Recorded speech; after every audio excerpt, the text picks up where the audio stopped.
నమస్తే. Welcome to పొలిటెంట్ health. ఈ మధ్య కాలంలో వయసుతో సంబంధం లేకుండా ఇన్‌ఫెర్టిలిటీ సమస్యలు మనం ఎక్కువగా చూస్తూనే ఉన్నాము. మగవాళ్ళు అనుకోవచ్చు, ఆడవాళ్ళు అనుకోవచ్చు. ఒకవేళ పిల్లల ప్లానింగ్‌లో ఉన్నప్పుడు మనం ఎలాంటి టెస్టులు చేసుకోవాలి, అసలు ఎలాంటి జాగ్రత్తలు తీసుకోవాలి, ఈ విషయాల గురించి తెలుసుకుందాం. ప్రెజెంట్ మనతో ఉన్నారు సీనియర్ గైనకాలజిస్ట్ డాక్టర్ రజనీ గారు. మరి వారి మాటల్లోనే తెలుసుకుందాం. నమస్తే డాక్టర్ గారు. నమస్తే. మ్యామ్, ఇప్పుడు ఆఫ్టర్ మ్యారేజ్ అంటే పిల్లల గురించి ఎవరైతే ప్లానింగ్‌లో ఉన్నారో వాళ్ళకి సంబంధించి ఏజ్‌తో సంబంధం లేకుండా కూడా ఫెర్టిలిటీ సమస్యలంటూ ఎక్కువగా వస్తూ ఉన్నాయి. అసలు ఈ ఫెర్టిలిటీ సమస్యలంటే ఎందుకు ఎక్కువగా ఈ మధ్య కాలంలో రావడం జరుగుతుంది కాబట్టి ఎందుకు ఎక్కడ మిస్టేక్ అయితుందంటారు? ఫర్టిలిటీ ఇష్యూస్ అంటే ప్రెగ్నెన్సీ డిలే అవ్వడము, ప్రెగ్నెన్సీ హ్మ్. రాకపోవడం కంపేర్ టు ఓల్డ్ జనరేషన్ ఇప్పుడైతే చాలా ఎక్కువగా ఉంది. అవును. సో, ప్రధాన కారణాల్లో అంటే చాలా చాలా రీజన్స్ ఉంటాయి. సో, దాంట్లో ఏంటంటే ఏజ్ ఆఫ్ మ్యారేజ్ ఇప్పుడు చాలా వరకు మ్యారేజ్ ఏజ్ అనేది ఇంక్రీజ్ అయిపోయింది. ఒకప్పుడు కంపేర్ చేసుకుంటే ఎర్లీ మ్యారేజెస్ అయ్యుండేవి. సో, తొందరగా ప్రెగ్నెన్సీస్ అయిపోయి ఒక్కొక్కరికి హ్మ్. 4, 5 చిల్డ్రన్ గూడా ఉండేవాళ్ళు ఆ టైంలో. ఇప్పుడేంటంటే సెలెక్టివ్ ఇప్పుడు ఈ లేట్ మ్యారేజెస్ ఒకటి, మ్యారేజ్ అవ్వగానే గూడా అందరూ they are not planning pregnancy. They want some time డిలేడ్‌గా అన్నీ ఇంకా లేట్ ఇది అయిపోయి గూడా మనకు ఈ డిలే అవుతుంది. సో, ఫీమేల్స్‌లో ఎలా అంటే ఎగ్ క్వాలిటీ, క్వాంటిటీ అంటే నంబర్ ఆఫ్ ఎగ్స్ దాని యొక్క క్వాలిటీ అనేది ఏజ్ పెరుగుతా ఉంటే తగ్గిపోతా ఉంటుంది. సో, హుహు. వన్స్ ఒక 30 ఇయర్స్ క్రాస్ అయింది అంటే మనకు ఎగ్ క్వాంటిటీ, క్వాలిటీ అంటే ఏజ్ ఇంక్రీజ్ అవుతా ఉంటే మెల్లిమెల్లిగా తగ్గిపోతా ఉంటుంది. సో, డిలేడ్‌గా ప్రెగ్నెన్సీస్ అంటే లేట్ ఏజ్‌లో కన్సీవ్ అవ్వాలి అనుకున్న వాళ్ళకి దీనివల్ల మనకి ఇన్‌ఫర్టిలిటీ సమస్య వచ్చే అవకాశం ఉంటుంది. అదే కాకుండా life style changes. So, lot of pollution, lots of changes ఈ లైఫ్ స్టైల్ వల్ల, పొల్యూటెంట్స్ వల్ల, టాక్సిన్స్ వల్ల చాలా వరకు ఎండోమెట్రియోసిస్ సమస్య అనేది, పీసీఓడీ సమస్య అనేది కూడా మనకి ఈ మధ్య అవును. కాలంలో ఎక్కువ మోతాదులో చూస్తున్నాం. దీంట్లో ఏంటంటే ఓవరీస్‌ని అంటే పాడు చేసి అంటే ఇవన్నీ ఏంటంటే యానోవ్యులేషన్ అంటే ఎగ్ హ్మ్. అనేది రిలీజ్ అవ్వకుండా ఎండోమెట్రియోసిస్ అనే దాంట్లో ఏంటంటే ఎగ్స్‌ని డ్యామేజ్ చేసే అవకాశం ఉంటుంది ఇన్‌ఫ్లమేషన్ వల్ల.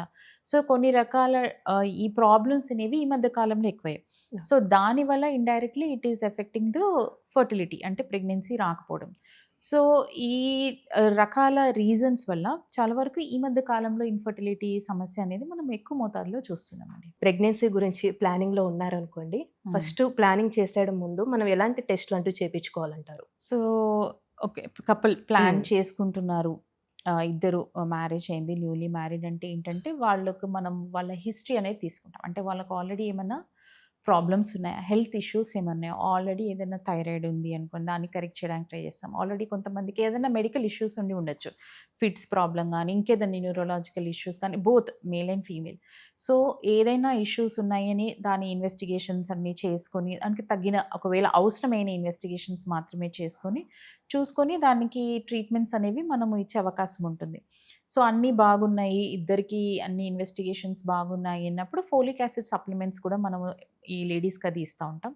సో, ఎవరైనా మ్యారేజ్ అయిన తర్వాత ఫస్ట్ 1 ఇయర్ అంటే 12 మంత్స్ కంటిన్యూయస్‌గా వాళ్ళు ట్రై చేశారు. ప్రెగ్నెన్సీ అవ్వలేదు అంటే అప్పుడే మనము ఎక్కువగా ఇంటర్వీన్ అవుతాం. సో, అంతవరకు మనకు ఒక 12 మంత్స్ స్పాన్ అనేది వాళ్ళకిస్తాం. హ్మ్. సో, ప్రెగ్నెన్సీ ప్లాన్ చేసుకోవడానికి ఇది. 12 మంత్స్ కూడా కంటిన్యూయస్‌గా ట్రై చేసి ప్రెగ్నెన్సీ రాకపోతే అప్పుడు మనం ఎవాల్యుయేషన్ ఫర్దర్ ఇంకా హైయర్ ఎవాల్యుయేషన్. సో, ఎవాల్యుయేషన్‌లో ఏంటంటే ఓన్లీ ఫీమేల్సే కాదు మేల్స్ కూడా ఇద్దరికీ. ఇద్దరికైతే. ఇద్దరికి. హస్బెండ్ అండ్ వైఫ్ ఇద్దరికీ ఇన్వెస్టిగేషన్స్ దానికి అంటే ఎందుకు దేనివల్ల ప్రెగ్నెన్సీ రావట్లేదు, యూట్రైన్ ప్రాబ్లమ్స్ ఏమైనా ఉన్నాయా, ట్యూబల్ ప్రాబ్లమ్స్ ఏమన్నాయా, ఓవరీస్ ప్రాబ్లమ్ ఏమైనా ఉందా అని లేడీస్‌లో చూడడం జరుగుతుంది. హస్బెండ్‌లో ఏంటంటే సెమెన్ అనాలిసిస్ అంటే స్పెర్మ్ కౌంట్ సరిగ్గా ఉందా లేదా, ఒకవేళ కౌంట్ బాగున్నా మొటిలిటీ సరిగ్గా ఉందా లేదా. సో, ఇవన్నీ పారామీటర్స్ అన్నీ మనం చూసుకొని దాన్ని బట్టి దాంట్లో ఏమన్నా ప్రాబ్లమ్స్ ఉంటే దానికి తగిన ట్రీట్మెంట్ ఇవ్వడం అనేది జరుగుతా ఉంటుందండి. లైఫ్ స్టైల్ చూసుకున్నట్లయితే వాళ్ళసలు ఏ విధంగా చేంజ్ జేసుకోవాలంటారు? ఇప్పుడు మేల్ అయినా అవ్వచ్చు, ఫీమేల్ అయినా అవ్వచ్చు. ఒకవేళ ఇలాంటి ప్రాబ్లమ్స్ ఫేస్ చేస్తున్న వాళ్ళు. సో, లైఫ్ స్టైల్ అనేది ఏంటంటే, ఒక ప్రాబ్లమ్ వచ్చిన తర్వాతే చేంజ్ చేసుకుంటాను అంటే, అదంత ఇమ్మీడియేట్ రిజల్ట్స్ ఉండవు. Oh! So, all ladies and gents ఏంటంటే, అమ్మాయిలైనా, అబ్బాయిలైనా యంగర్ ఏజ్ నుంచి, చిన్నప్పటి నుంచే ఒక హెల్తీ లైఫ్ స్టైల్ అంటే ఎక్కువగా ఫ్రూట్స్ తినడము, జంక్ ఫుడ్ అనేది ఈ మధ్య కాలంలో ఎక్కువగా అయింది. Hmm. More people are more prone for junk.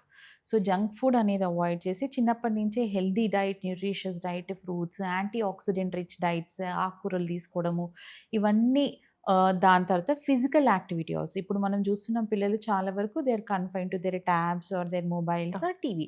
So, sedentary lifestyle అనేది ఎక్కువైపోయింది పిల్లల్లో. సో, వాళ్ళని ఫిజికల్‌గా బాగా యాక్టివ్‌గా ఉండడం అంటే ఫిజికల్ యాక్టివిటీ ఏదో ఒక రకమైన ఆటలు గానీ, ఎక్సర్‌సైజెస్ గానీ మనము ఈ చిన్నప్పటి నుంచే ఈ పిల్లలకి అలవాటు చేయడం అనేది చాలా అవసరం. సో, ఇప్పుడు సడెన్‌గా ప్రెగ్నెన్సీ రావట్లేదు. ఇప్పుడే నాకు లైఫ్ స్టైల్ అంటే హ్మ్. ఇమ్మీడియేట్ చేంజెస్ అంత తొందరగా మనకి కనిపించకపోవచ్చు. బట్ స్టిల్ యెస్ మీరు లైఫ్ స్టైల్ చేంజెస్ అనేది చేయాలి.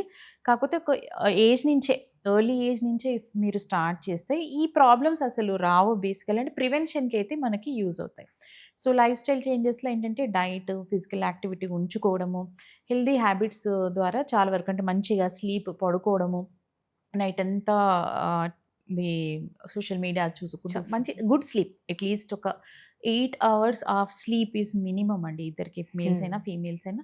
సో, స్లీప్ డిస్టర్బెన్స్ లేకుండా సో, ఇవన్నీ చాలా వరకు చిన్న చిన్నవే but it has major impact on this fertility. So, ఇవి ఒకవేళ ఫాలో అయినట్లయితే కొంచెం ప్రాబ్లమ్ అనేది చాలా తగ్గించుకోవచ్చంటారు. వరకు. యెస్ అండి. Yes. Okay. Thank you so much. Thank you. Thank you.